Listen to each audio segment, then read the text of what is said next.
Buenas noches, hermanos y amigos. El Señor les bendiga. Estamos ya en la tercera clase de este estudio bíblico con el tema Jonás. Esperamos que sea de gran bendición al estudiar la bendita palabra de Dios. Vamos a orar para empezar y por favor pedimos a nuestra hermana Susana que nos dirija en esta apertura. Oremos, mis hermanos. Buenas noches con todos, pastor. Buenas noches. Vamos a dar gracias por este tiempo. Bendito Padre Celestial que estás en los cielos. Te doy gracias, mi Dios, por este día tan maravilloso que nos has dado salud, vida, bendito Padre Celestial.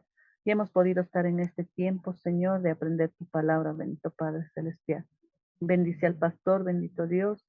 Dale sabiduría y entendimiento, bendito Padre Celestial, para que él pueda enseñarnos cada día, Señor Dios Todopoderoso. También te doy gracias por todos los hermanos y hermanas que vamos a recibir la clase, Señor.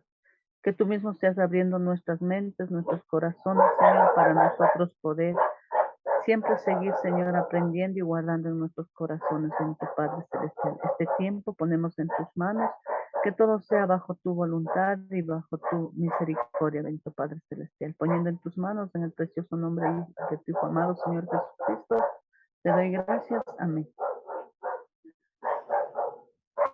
Amén. Amén. Buenas noches. Bienvenidos a todos, ¿sí? Vamos a dar inicio con este tiempo. La clase pasada, pues habíamos quedado en este tema acerca de los bosquejos y cómo está estructurado el libro, ¿ya? Entonces, básicamente veíamos que un bosquejo es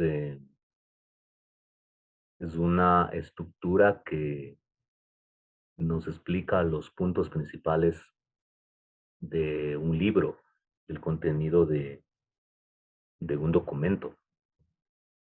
Entonces teníamos 4 puntos principales, porque Jonás apenas tiene 4 capítulos.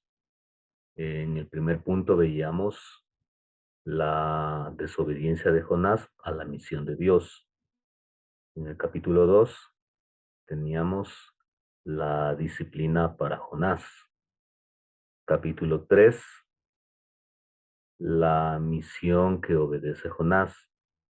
Y el capítulo 4 tenemos un diálogo entre Dios y Jonás, donde Dios le demuestra que el gran amor por la humanidad está por encima de todo, ¿sí? Entonces, en este caso tenemos 4 puntos principales en el libro de Jonás, ¿sí? Entonces, como es un libro corto, pues no requiere de un bosquejo muy inmenso, ¿no? Muy grande. Por eso cuando vamos a dar una enseñanza, se nos pide en iglesias o tenemos la oportunidad de compartir en un tiempo, en un cuarto de hora, media hora, una hora, no sé. Nosotros tenemos que conocer el contenido del libro total. No podemos solamente tomar un texto de cualquier libro y tratar de entenderlo como que solamente esa parte es del libro. Nosotros tenemos que tomar todo el libro y ver qué nos dice la palabra en su mensaje general. Ya, entonces, es un reto para todos nosotros, mis hermanos, el reto de poder seguir compartiendo la palabra de Dios. Y eso nos da más entendimiento, más sabiduría.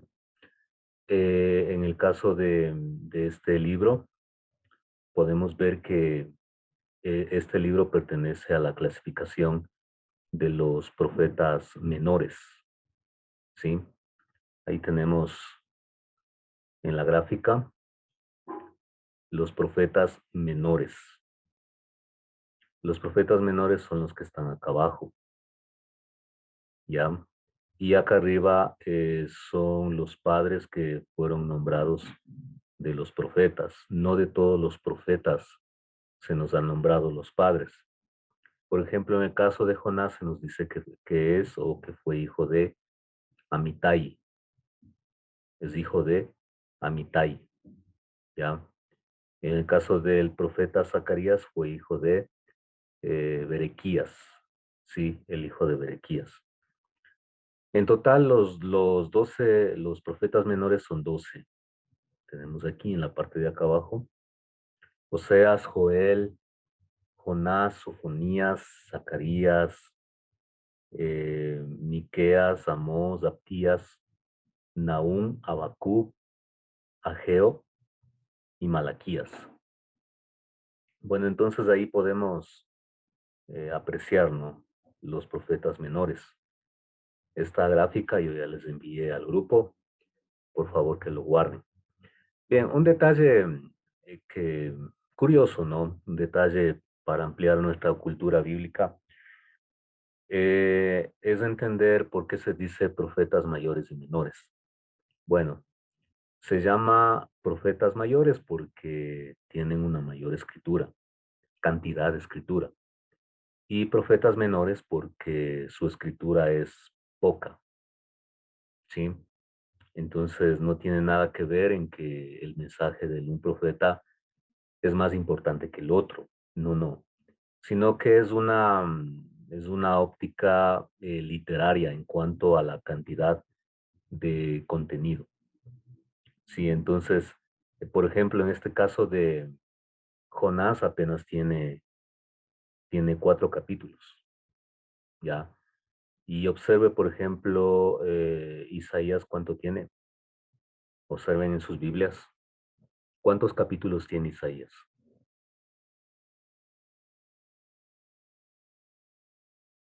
Jonás tiene 4. Isaías, otra persona que vea Daniel, ¿cuántos capítulos tiene?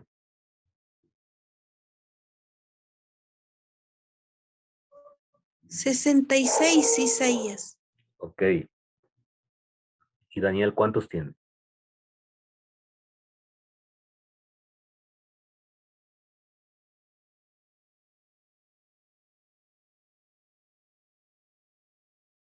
12. 12. Abdías,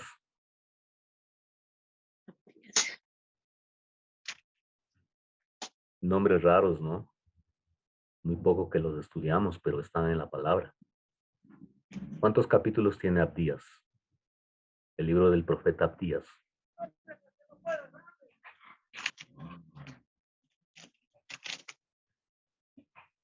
1. ¿Un capítulo? ¿Sí? Ya.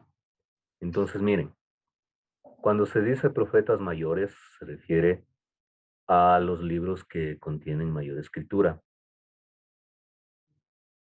Profetas menores a los libros que contienen menor escritura. Pero todos los profetas que tenemos en la escritura han sido encomendados directamente por Yahvé. Han recibido la dirección y el respaldo de Dios. Entonces, ningún profeta puede decir yo soy más o menos que él.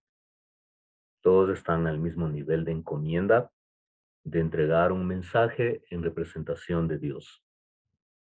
Entregar un mensaje en representación de Dios. Bien, vamos a ver ahora el punto de la cronología y la historia. El punto de la cronología y la historia. Ya, vamos a ayudarnos con una diapositiva.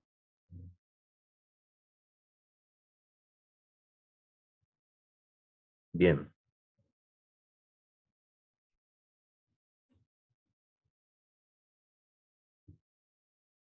No sé si se compartió. Ya. Ahí. Fijémonos ahí. Observe el cuadro. Etapas históricas del Antiguo Testamento.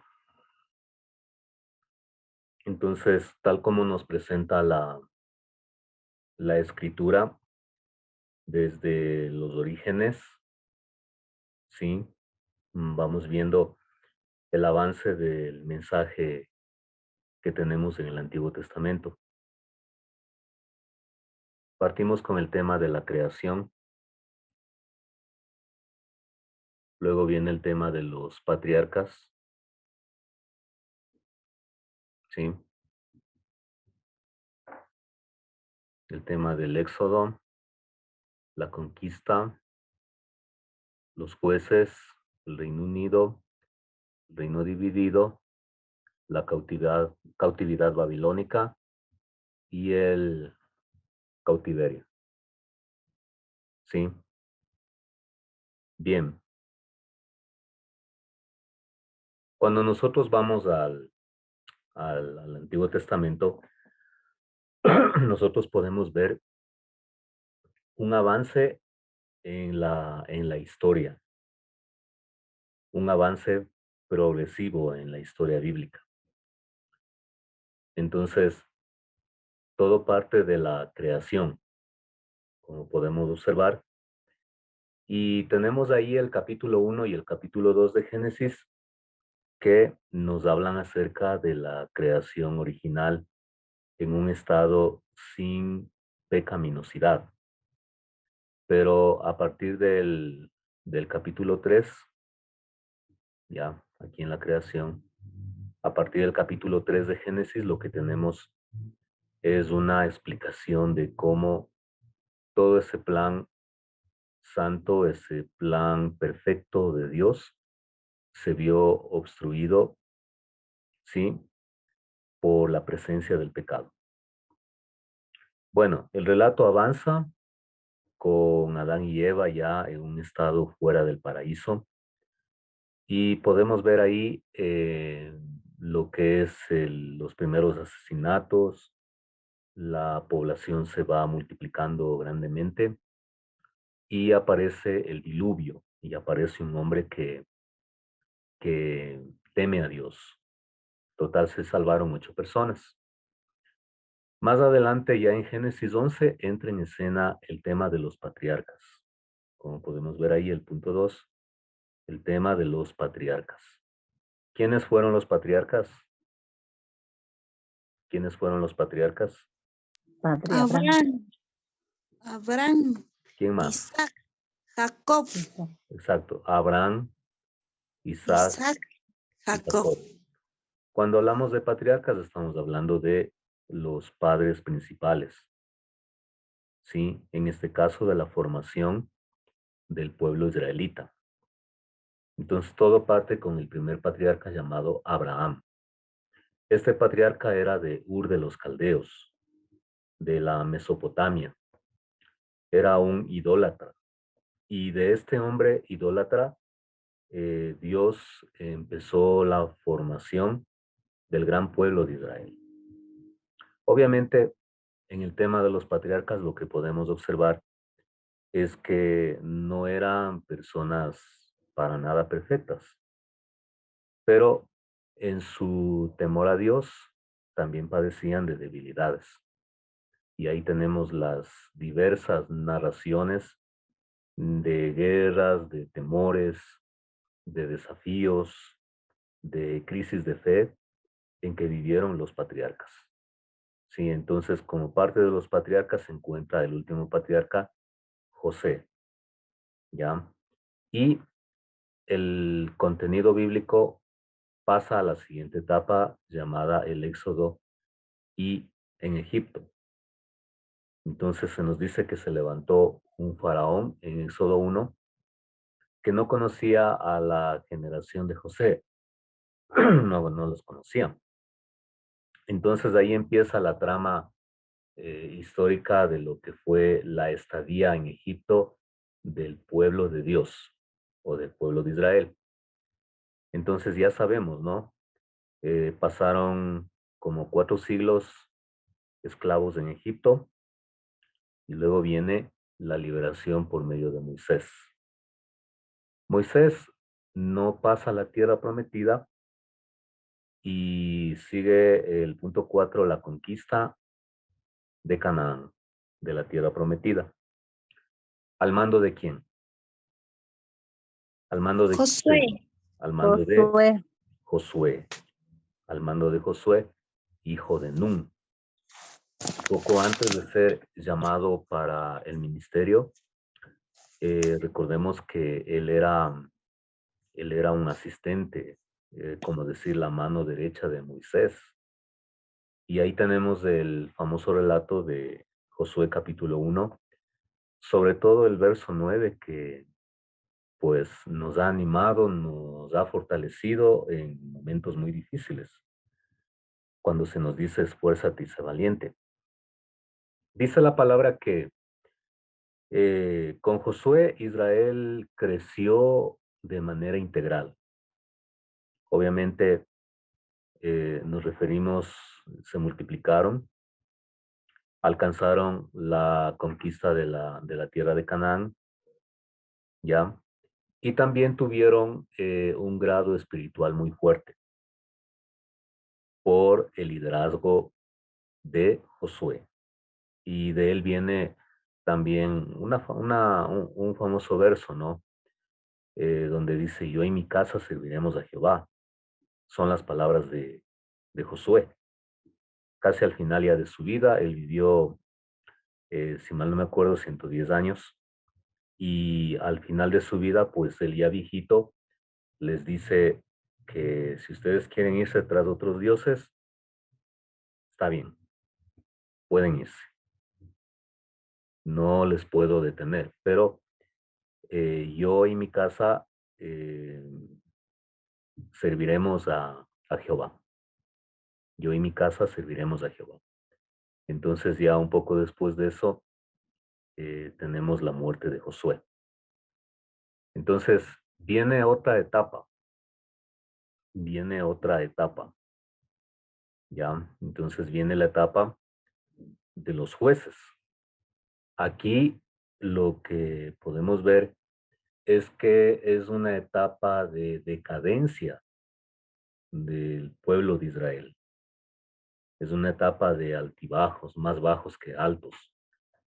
Y ahí aparece un juez famoso llamado Sansón. De todos los jueces, creo que Sansón es el más conocido por su historia de la fuerza, pero también de su caída con Dalila, sí, que representaba a los filisteos. Entonces, como fruto de todo eso, de toda esa debacle espiritual del pueblo de Israel, entonces aparece acá ya la sexta etapa, hablemos de una etapa, con el surgimiento de el niño Samuel, ¿sí? Estaba bajo la tutela de, de Elí, del sacerdote Elí. Entonces, se establece el Reino Unido, una monarquía, se establece una monarquía, es decir, el pueblo de Israel dirigido por un rey, similar a la estructura que tenían los demás pueblos vecinos circundantes de Israel. Entonces ahí tenemos los tres primeros reyes de Israel. ¿Quiénes fueron?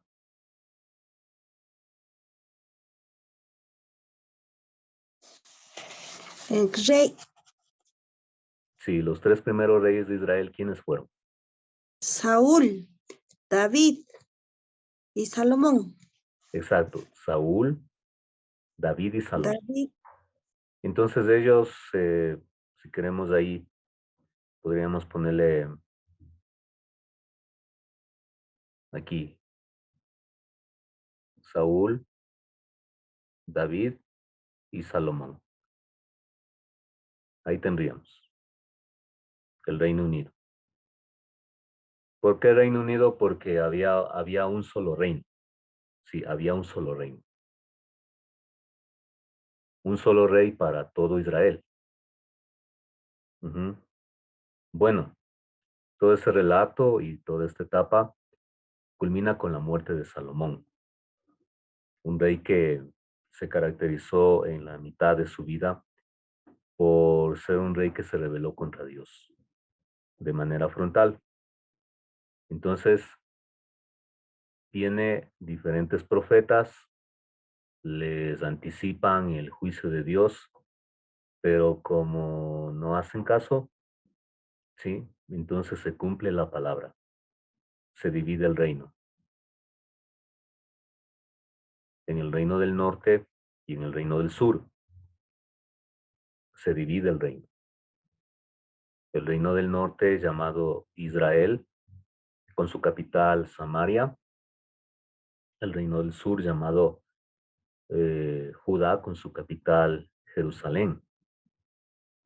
Y cada parte ahí empieza a funcionar como un reino aparte. Tenían el mismo Dios, pero la mayoría de reyes, tanto del norte como del sur, se caracterizaron por no querer acatar las demandas de Dios.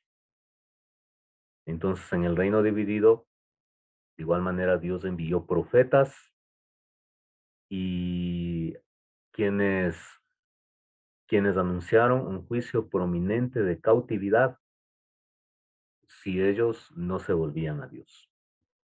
Obviamente, pues no se volvieron a Dios y por eso viene la octava etapa, la etapa de la cautividad.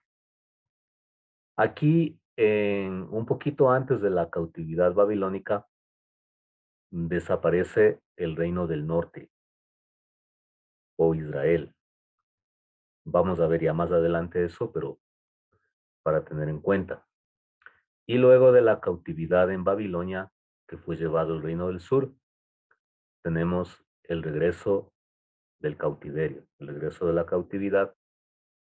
Y finalmente, acá en esta parte un poquito oscura, tenemos lo que se llama el periodo intertestamentario, ¿sí? Donde es un tiempo más o menos de 4 siglos, en donde no se hace presente palabra profética puesta por escrito en la misma altura de los profetas mayores y menores.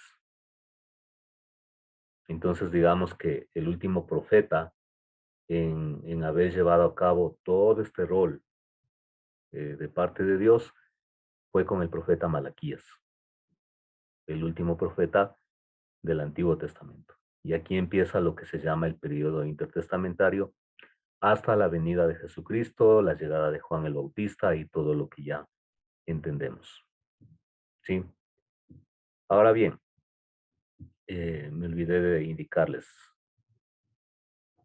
¿En qué etapa se encuentra Jonás? Jonás se encuentra en esta etapa. A ver, vamos a ver. Aquí está Jonás, en esta etapa. ¿Sí?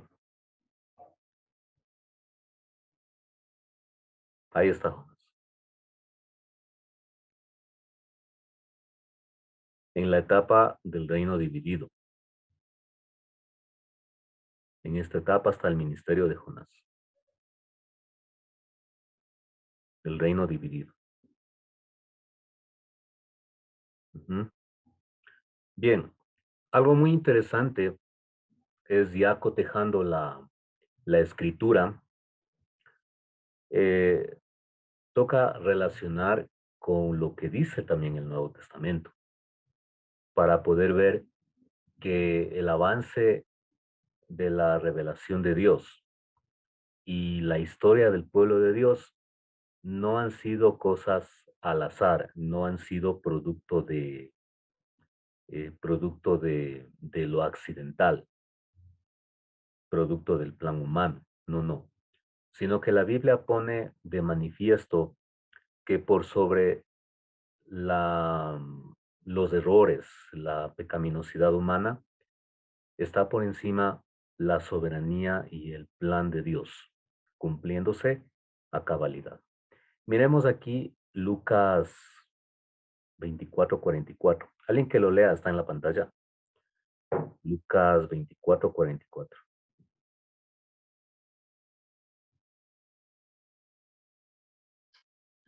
Cuando todavía yo estaba con ustedes, les decía que tenía que cumplirse todo lo que está escrito acerca de mí en la ley de Moisés, en los profetas y en los salmos. ¿Quién está hablando en este verso? Doctor Lucas. No, no. En el verso, ¿quién está hablando? Jesús. Jesús. Entonces, miren ahí lo que quiero enfatizar. Él está hablando ya luego de la resurrección. Y él está, camino de Maús, les está diciendo, no tenía que cumplirse lo que está escrito acerca de mí. Sí, lo que está escrito acerca de mí. ¿Qué está escrito acerca de mí? ¿En dónde está escrito? Miren aquí, en la ley, De Moisés sí, en la ley de Moisés, y en los salmos. sí, en la ley de Moisés, en los profetas y en los salmos. Muy importante eso. ¿Por qué recalco eso? ¿Por qué? Porque toda la revelación de Dios, la revelación de Dios se da en todo este campo histórico humano. Aquí les voy a poner una raya. Miren, ahí se da la ley de Moisés, los profetas y los salmos. Cuando nosotros estudiamos la palabra, podemos ir viendo de que el paquete que hoy conocemos como las escrituras hebreas o el Antiguo Testamento no vino en un solo paquete como lo tenemos hoy, sino que fue progresivamente revelándose y poniéndose por escrito y coleccionado, ¿sí? Y todo eso, el Señor Jesucristo dice que siempre se habló acerca de Él en la ley de Moisés, en los profetas y en los salmos. Mire, en la ley de Moisés, en los profetas y en los salmos. O sea, esta frasecita que tenemos aquí resume todo el contenido, todo lo que es el Antiguo Testamento. La ley, los profetas y los salmos. Miren, la ley de Moisés, los profetas y los salmos. Era una manera de decir toda la escritura. Entonces, fíjense, hermanos, el asunto es que, como vamos viendo, cuando estudiamos la Biblia nos encontramos con, con un inmenso mar para investigar. No solamente de coger un libro y leerlo y decir, ya sé lo que pasó. No, no, no, no es así. No es tanto así. Cada mensaje, cada escrito, cada profeta tuvo su realidad contextual en el entorno en el que vivió.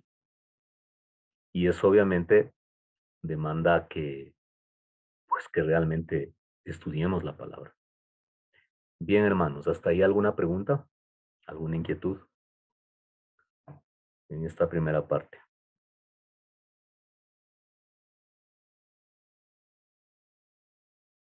¿Tienen alguna inquietud?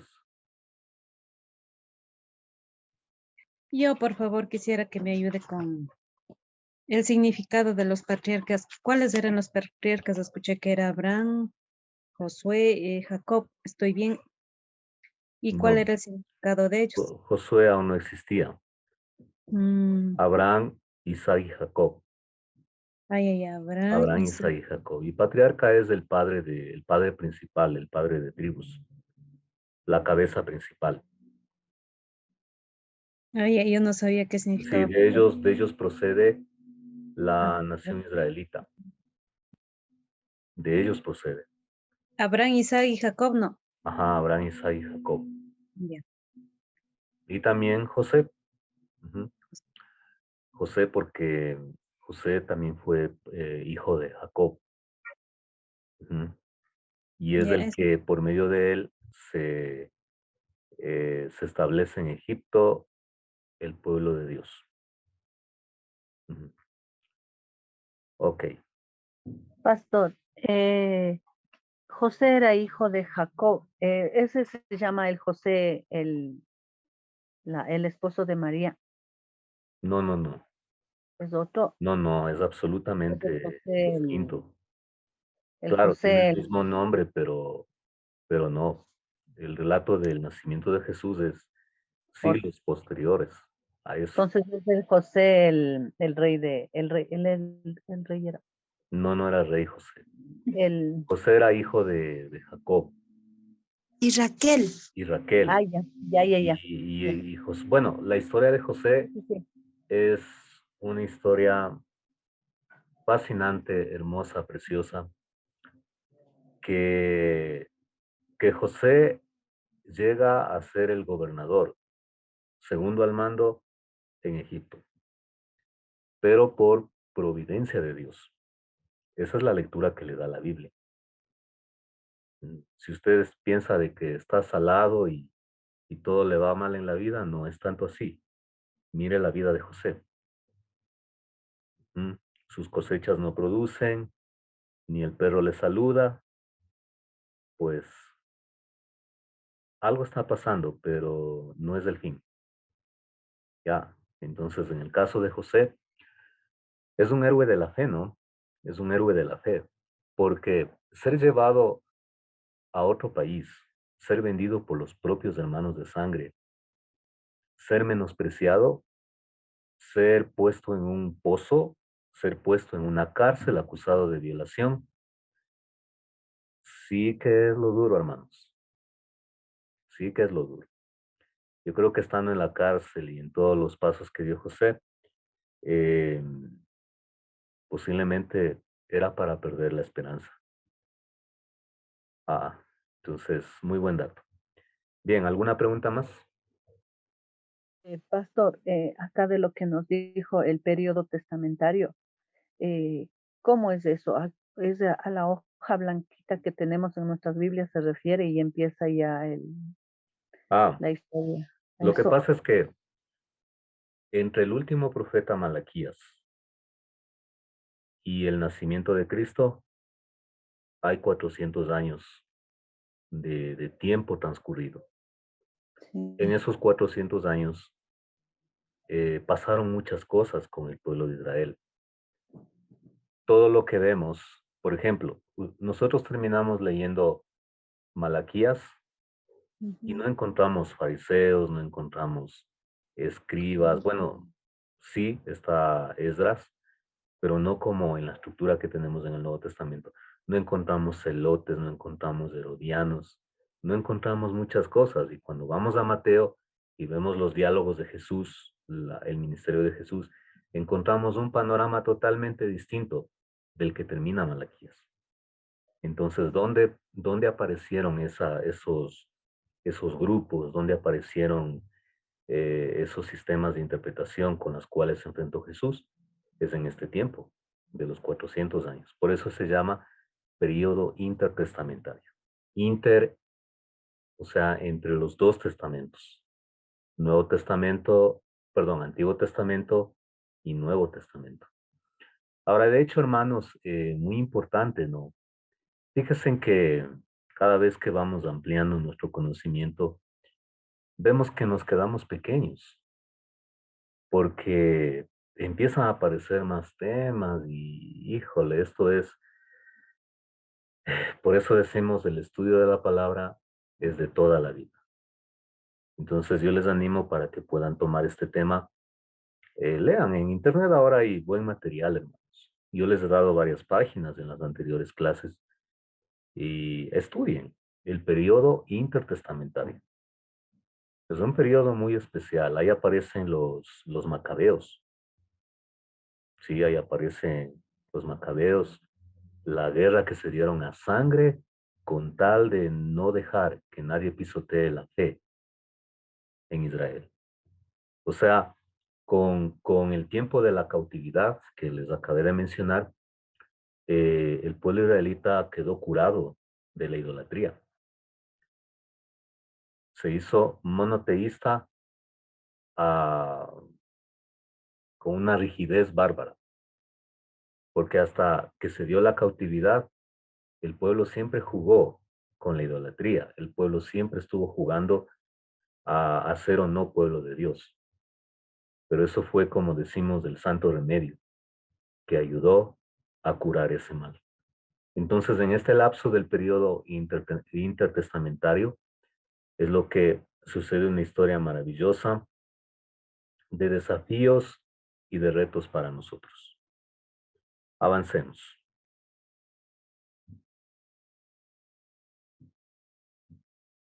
Bien, entonces, en esta etapa, en esta cronología e historia, bueno, hay un texto que resume también esto, ¿no? Lo que estoy hablando. Hebreos 1:1. Por favor, hermano José, por favor. Hebreos 1:1. Amén, pastor. Hace mucho tiempo Dios habló muchas veces y de diversas maneras a nuestros antepasados por medio de los profetas. Otra vezcita. Hace mucho tiempo Dios habló muchas veces y de diversas maneras a nuestros antepasados por medio de los profetas. Ajá. Miren, relacionemos lo que, lo que nuestro hermano acaba de leer, ¿sí? Vemos esto. Desde hace mucho tiempo, Dios ha hablado, ¿sí? Dios ha hablado en todo este tiempo. Muchas veces y de muchas maneras, ¿por medio de quiénes? De los profetas. Por medio de los profetas. En todo este tiempo, hermanos. En todo este tiempo que tenemos aquí. ¿Ya? Entonces lo que podemos apreciar es que lo maravilloso de esto es que Dios nunca dejó de hablar. Sí, habló muchas veces, habló de diversas maneras a todos nuestros antepasados. ¿Quiénes son nuestros antepasados? Todos los que están nombrados ahí. Acabamos de hablar de Moisés, de Abraham, de José, de los profetas, de los reyes. O sea, Dios estuvo siempre hablando. Entonces, el verso 2 lo complementa y dice, y ahora en estos últimos días nos ha hablado por medio de quién. ¿Por medio de quién? De su hijo. De su Hijo. O sea que la máxima revelación de Dios es su Hijo amado, el Señor Jesucristo. Entonces ahí podemos apreciar esta verdad de la historia. O sea, Dios está obrando en la historia de su pueblo, Dios está obrando en la historia personal de cada uno de nosotros. Está hablándonos de manera muy personal, está obrando. Entonces, a veces uno piensa que Dios no está haciendo nada, no, Dios está obrando. Y eso es lo que podemos ver en la vida del profeta Jonás.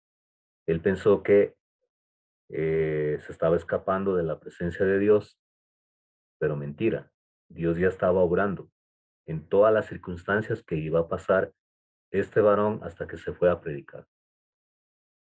En la historia del pueblo de israelita, este, este pueblo se relacionó con varios imperios de la época, que ya no existen, ¿no? Pero son parte de la historia. O sea, si decimos que existió el imperio de Egipto, también podemos decir que existió un pueblo llamado Israel, que tuvo una relación cercana en diferentes etapas de la historia de este pueblo. ¿Sí? Fijémonos, por ejemplo, en Génesis 12:10.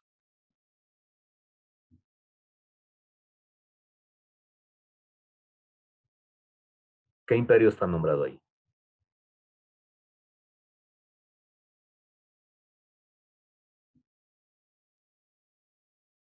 Egipto. Egipto. ¿Sí? Génesis 12:10. El imperio nombrado es el imperio de Egipto.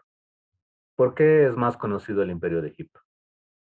Dos cosas muy importantes, muy conocidas a nivel mundial. Cuando nos hablan de Egipto, se nos viene a la mente ¿qué? Dos cosas. Los dioses que tenían. Bueno, una es las pirámides Mm, y otra es las momias. Se relacionan y hasta el día de hoy siguen hablando de que han encontrado una cueva, unos pasadizos, han encontrado la tumba de Tutankamón, ¿sí? Y están reconstruyendo el rostro. O sea, todo unos enigmas, cómo fueron capaces de construir pirámides de ese tamaño, etcétera, etcétera. ¿Tuvo conexión el pueblo de Israel con Egipto? Sí. La Biblia lo está afirmando. La Biblia. Vamos a otro imperio. Segunda de Reyes 19:11. ¿Cuál es el otro imperio?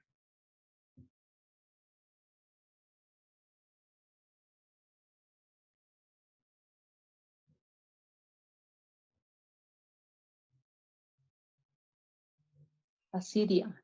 El imperio de Asiria, Ujú. del cual vamos a hablar un poco más. Jeremías 25:11. ¿Cuál es el imperio que se nombra aquí?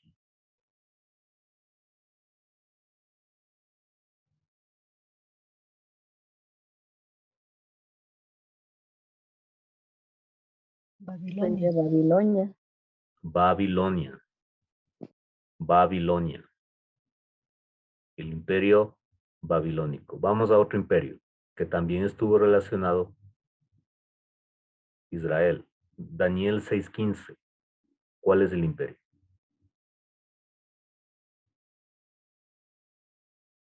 Medos y persas. Aquí está.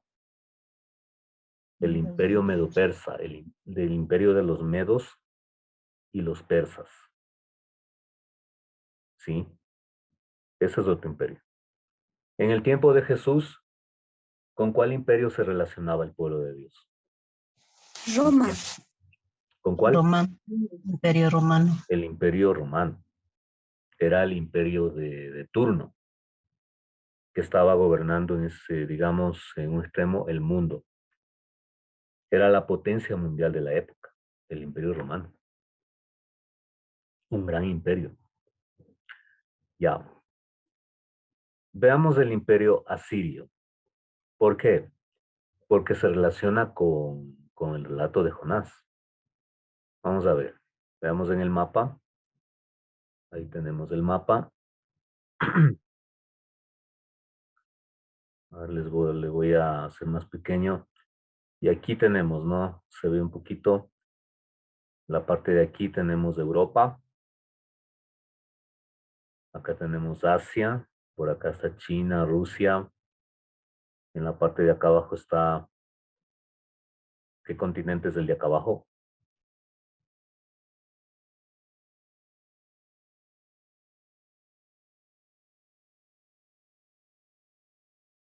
¿Qué continente es?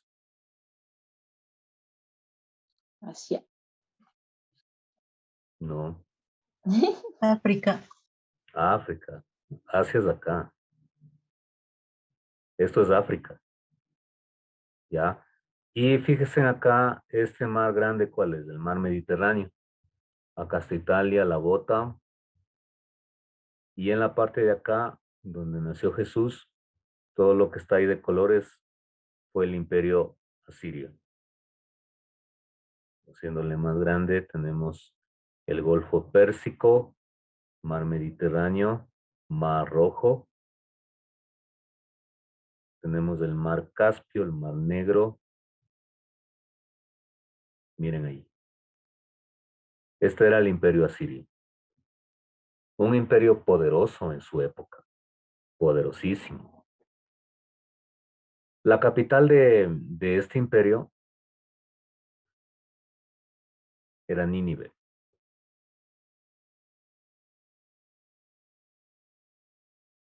¿sí? Veamos, la capital del imperio asirio era Nínive. Aquí si ven la manito, era Nínive.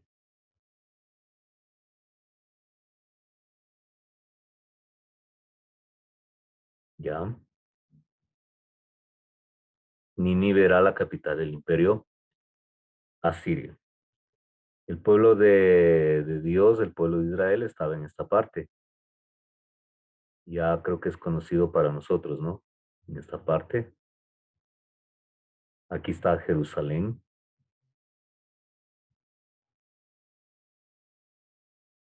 ¿Cuál es este? El río Jordán. No, el río Jordán es este. Ay, Esto que baja. ¿Y este? Mar Muerto. El Mar Muerto. ¿Y este? El río Jordán. Ya No, pues dijo. el río Jordán baja aquí. Todo esto baja al río Jordán. Todo esto es del río Jordán. Pero ¿y esto?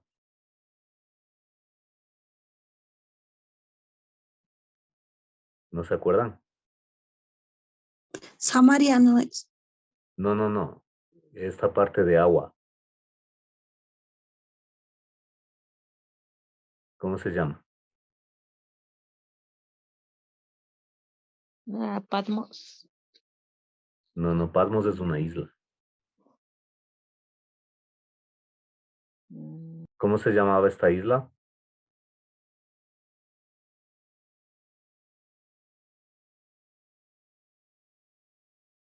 Chipre. ¿Chipre? Chipre. ¿Sí? ¿Seguro? ¿Chipre o Creta? Creo que es Creta.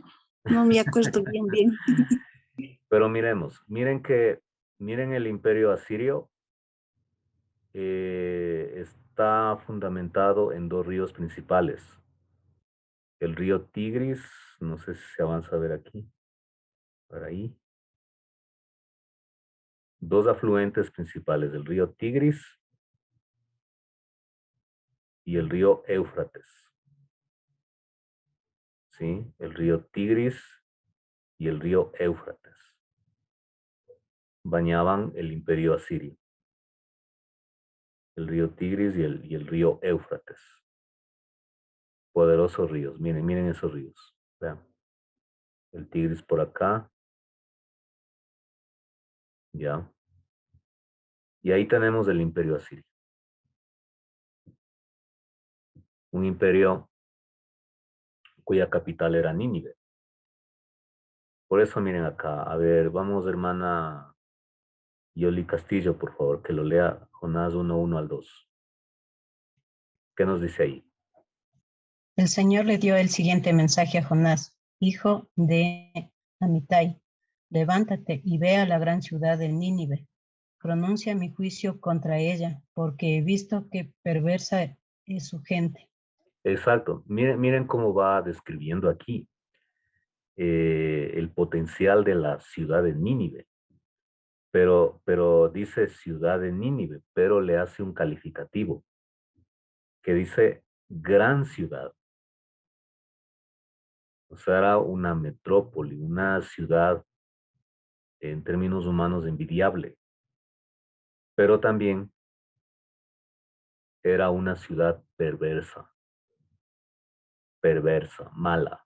No sé si en otra versión tienen de otra manera, porque he visto qué perversa es su gente. Si ustedes leen un libro común de historia, ustedes van a ver que el imperio asirio se caracterizó por ser un imperio muy cruel, un imperio opresor, sí, un imperio que causaba mucho daño, mucho miedo. Entonces eso a lo largo de la historia hizo que se ganase enemigos, sí, que no estaban dispuestos querer vivir una vida de esa manera, con un imperio opresor, un imperio ladrón, un imperio subyugador, un imperio conquistador. Entonces esa era una de las razones por las que si alguien decía, bueno, ama a tu enemigo, muy difícil querer cumplirlo con un imperio así. Entonces la descripción que se hace también en Jonás 3.3, miren ahí, Jonás 3.3, ¿quiénes más están? Valeria, por favor, que nos leas. Jonás 3.3. ¿Qué dice ahí? Bien. Esta vez Jonás obedeció al mandato del Señor y fue a Nínive, una ciudad tan grande que tomaba 3 días recorrerla todo. Ajá. Nínive, una ciudad tan grande que tomaba 3 días recorrerla toda. Ujú. Entonces, o sea, lo que está describiendo el libro de Jonás es que era una ciudad de poder, sí, una ciudad de mucho poder, pero también una ciudad llena de maldad. Entonces, he visto la maldad eh, inmensa que hay en ese pueblo. Entonces, como era un imperio opresor y obviamente Israel sufría el constante ataque, el constante daño de este imperio, entonces esa fue una de las razones por las que este profeta no quiso ir a predicar allá en Nínive. Entonces, si yo tengo una persona que nos hace mucho daño, o sea, pensemos en términos lógicos, no en términos muy humanos. Si tengo una persona que me ha hecho mucho daño, me sigue haciendo daño, yo para nada quiero que esa persona prospere, para nada. Más bien lo que quisiera ver es lo contrario. Entonces, en el caso de Jonás, cuando vemos, ¿no? O sea, el relato no nos dice esos detalles. Entonces, cuando ya vamos al estudio, vemos de que esos detalles están implícitos ahí, o sea, que están ahí, pero no se dicen de manera frontal, o sea, explícita en el texto. Entonces, cuando Dios le dice, anda a predicar, bueno, lo primero que se le ocurre a Jonás es simplemente no ir. ¿El por qué? Lo que les acabé de decir. Porque eran enemigos acérrimos del pueblo de Dios. Y no solo de Dios, de los medos, de los babilonios. Era un imperio cruel. Un imperio cruel. El imperio asirio. ¿Ya? Ahora bien, por esa razón, miren, en Jonás 4.2, ¿sí? Jonás 4.2. No sé si está Tati ahí, que nos ayude leyendo. No, no está, pastor. Ya, a ver, entonces a la hermana Yolanda y lo saca, por favor. Jonás Ah, 4.2. ya. Buenas noches con todos mis hermanitos. La palabra de Dios dice, entonces le reclamó al Señor, Señor, ¿no te dije antes de salir de casa que tú harías precisamente esto? Por eso huí a Tarsis. Sabía que tú eres un Dios misericordioso y compasivo, lento para enojarte y lleno de amor inagotable. Estás dispuesto a perdonar y no a destruir a la gente. Exacto. Amén. Ya. ¿Qué podemos observar en Jonás? Un reclamo. Sabía que tú les ibas a perdonar.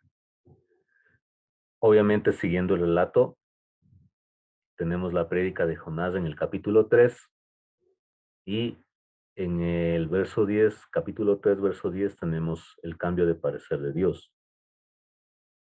¿Sí? Entonces dice, y no llevó a cabo la destrucción que les había amenazado. Uno diría, bueno, debería haberse sentido tan gozoso de que Nínive, en la época de ese tiempo, se haya arrepentido. Pero no pasó eso. Entonces por más que pasó en el vientre del pez y las pruebas que tuvo que pasar Jonás, pues su su inclinación hacia Nínive era esa. ¿Cómo puede ser posible que Dios les dé salvación si ese imperio es un imperio cruel que nos ha hecho tanto daño? Bueno, creo que un paralelo de algo semejante así es la vida del apóstol Pablo, perseguidor de la iglesia y hecho apóstol de Cristo. Y él dice en primera de Timoteo 1 que fue por gracia y misericordia. Puede leer ahí primera de Timoteo 1, del 12 al 17, que fue por gracia y misericordia. Entonces él dice, no me puedo explicar cómo es que ha operado Dios, cómo fue posible de que yo persiguiendo a su iglesia haya sido puesto en el lugar en donde estoy. Y él dice, es solo por gracia y misericordia. Y es lo que pasó con el pueblo de Nínive.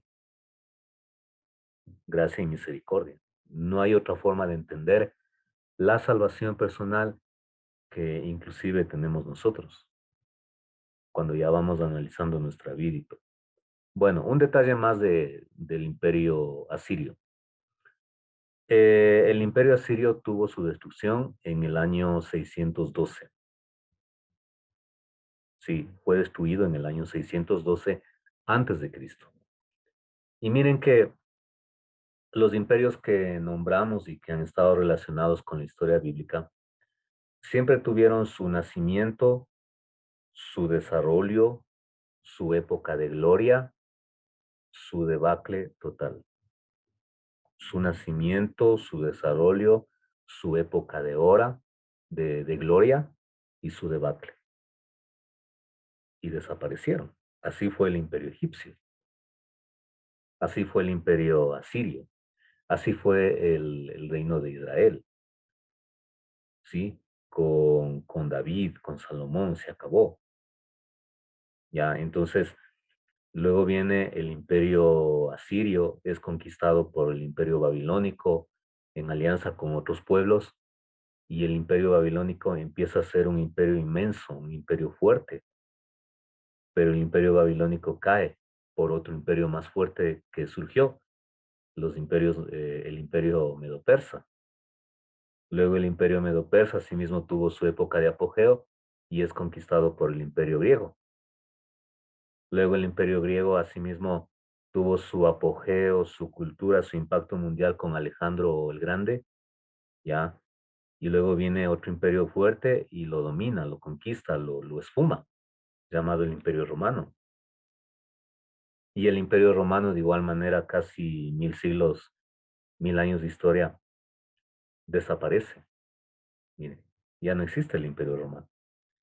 Entonces todos esos imperios han tenido su época de gloria y han muerto, han desaparecido.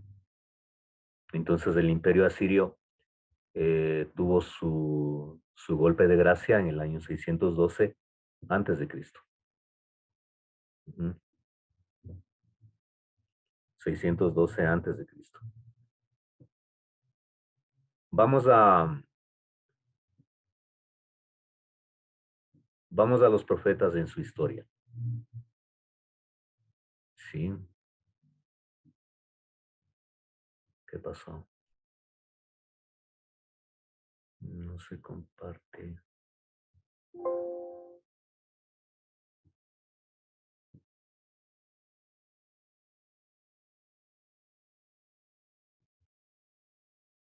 Bien. Tenemos los profetas en la historia. El énfasis de este cuadro no es en sí los reyes, ¿no? Sino es los profetas, pero vamos a ver. Mucha atención, por favor. Tenemos los profetas en la historia. Los profetas. Ya. Bueno, antes de continuar, a ver, no estoy compartiendo. Vamos a citar los profetas. ¿Cuántos profetas en total tenemos en el Antiguo Testamento? Profetas mayores y profetas menores Ujú. serían 17. Tenemos 17, ¿no? Ujú. 17. Ya. Jonás, ¿a cuál pertenece? ¿A los mayores o a los menores? Menor. A los menores, pastor. A los menores. ¿Por qué pertenece a los menores? Porque tiene pocos capítulos.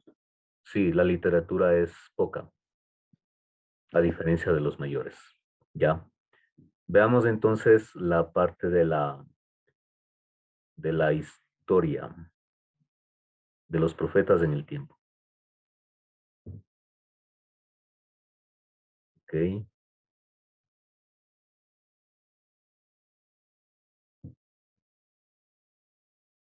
Tenemos ahí. Bien, partimos de acá, del Reino Unido. Aquí. El Reino Unido. Tenemos entonces los tres primeros reyes, Saúl, David y Salomón. Cada uno gobernó 40 años. El año 931 es un año clave que debemos memorizar, ¿no? Es el año en donde se atribuye que se dio la división entre el Reino del Norte y el Reino del Sur. El Reino del Norte, Israel, y el Reino del Sur llamado Judá. Entonces, en cada uno de los reinos, Dios envió profetas. En el caso del Reino del Norte, los profetas que ministraron ahí fueron Oseas, Jonás y Amós. En el Reino del Sur, Judá, pueden ver ahí ustedes todos estos profetas que ministraron. ¿Sí? En el caso del Reino del Norte, como les había dicho, este reino cayó en el año 722 cautivo por el imperio asirio, por Asiria. En el año 722 terminó, fue fulminado el Reino del Norte. ¿Ya? En cambio, el Reino del Sur siguió un poquito más en su historia y en el año 605 tenemos la cautividad babilónica. 605. Y para el año 536 tenemos el retorno del exilio o el retorno del cautiverio. Bien, estas dos fechas se toman como referencia 605 y 536 para hablar de los profetas preexílicos, o sea, antes del exilio, antes del cautiverio, los profetas exílicos, es decir, durante el cautiverio en el que estuvo el pueblo inmerso, y los profetas posexílicos, es decir, después del cautiverio, después del año 536. Se toman como referencia, no se olviden, ¿no? 605, el inicio del cautiverio. 536, el retorno. Fíjense ahí que ahí tenemos en los profetas preexílicos, o sea, antes del exilio, miren los profetas. Abdías, Joel, Isaías, Miqueas, Nahum, Sofonías, Jeremías, Habacuc. Los profetas que fueron enviados por Dios durante el cautiverio de 70 años fueron Daniel y Ezequiel. Y finalmente, cuando ya se dio el retorno, tenemos a Ageo, Zacarías y Malaquías. Observen allí. No sé si tienen alguna inquietud ahí. En el caso de Jonás, él ministró en el tiempo del rey Jeroboam II. Jeroboam II, en el reino del norte. Jonás pertenece a ese tiempo del rey Jeroboam II, antes de que fuesen cautivos, fuesen llevados cautivos. Entonces miremos que, o sea, cuando vamos a leer a los profetas, tenemos que darnos cuenta en qué lugar ministraron. Ministraron en lugares diferentes y en etapas diferentes. Muy importante, verán las etapas: preexílico, exílico y posexílico. Ujú. Cuando leamos, entonces ahí nos va a decir, Oseas ministró en Israel, en el tiempo del rey tal. Cuando en el sur el rey de Judá era, o sea, todos esos detalles, ¿no? Siempre se nos va a decir esto, en Israel o en Judá. Ujú. Listos. ¿Alguna inquietud ahí?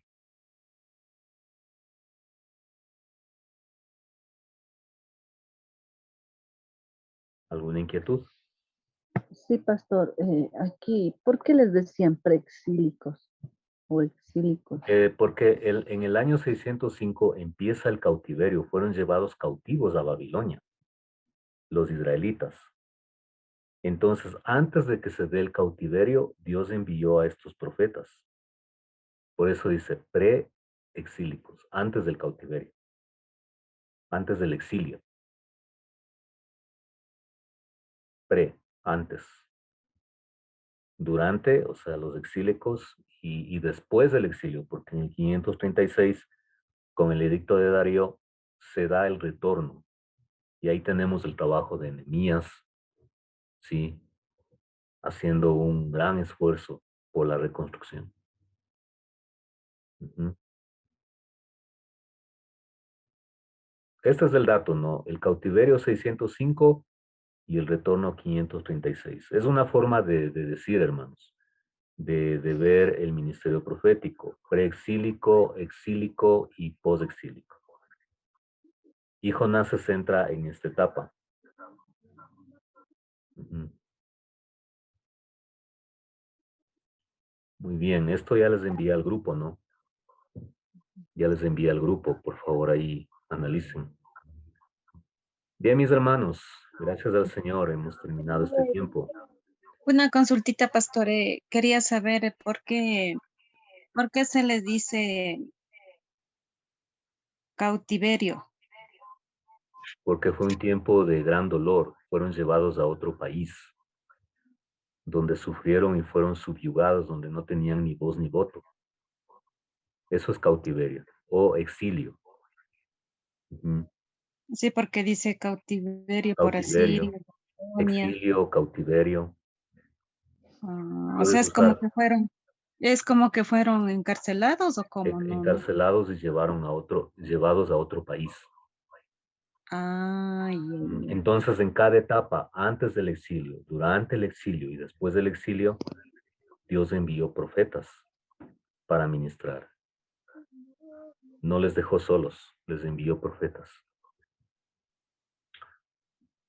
Bien, mis hermanitos, seguiremos Dios mediante en la próxima clase.